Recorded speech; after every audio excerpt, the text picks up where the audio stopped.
এই মেয়েটা ছিল ব্যথাকে এতটাই ভয় পেত যে যখন সে কোনো গেম খেলতো তখন সবসময় এমন একটা ক্লাস বেছে নিত যার ডিফেন্স সবচেয়ে বেশি। শুধু তাই নয়, সে তার সব অ্যাট্রিবিউট পয়েন্ট ও ডিফেন্সে দিয়ে দিত। অ্যাজিলিটিতে একদম কিছুই দেয়নি, ফলে তার চলাফেরার গতি স্লো হয়ে পড়েছিল। একটা শামুকের থেকেও ধীরে হাঁটতো সে। শুধু স্টার্টার ভিলেজ ছেড়ে বেরোতেই তার 6 মিনিট লেগে গিয়েছিল। অবশেষে যখন সে একটা খরগোশের মুখোমুখি হলো তখন সে কিছুই করতে পারল না, শুধু মার খাওয়া ছাড়া।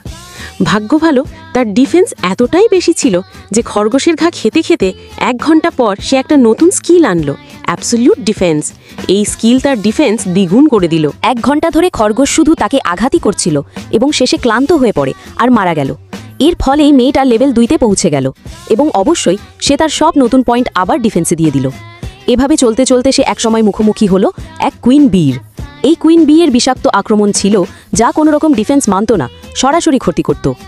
ম্যাপেল তখন দৌড়ে পালানোর চেষ্টা করলো, কিন্তু ডিফেন্স ছাড়া আর কোনো গতি না থাকায় একটা উড়ন্ত মৌমাছিকে ফাঁকি দেওয়া সম্ভব ছিল না। ঠিক তখনই ম্যাপেল আরেকটা নতুন স্কিল আনলো, বেসিক পয়জন রেজিস্ট্যান্স। মনে হলো ক্রমাগত ড্যামেজ খেতে খেতে এই স্কিল আনলো সে। এইবার সে দৌড়ানো ছেড়ে দিল, সোজা মাটিতে শুয়ে পড়ল, মরে যাবার ভান করে। তখন সে বেশি আক্রান্ত হতে হতে ধীরে ধীরে বেসিক পয়জন রেজিস্ট্যান্স স্কিলটা ম্যাক্স লেভেলে নিয়ে গেল। ঠিক উপযুক্ত মুহূর্তে সে হঠাৎ ঘুরে দাঁড়িয়ে কুইন বিকে একঘাতে মেরে ফেলল। ম্যাপেল সরাসরি লেভেল 8-এ পৌঁছে গেল এবং কুইন বি থেকে একটা বিরল রিং পেল, যেটা স্বয়ংক্রিয়ভাবে তার হেলথ রিজেনারেট করে।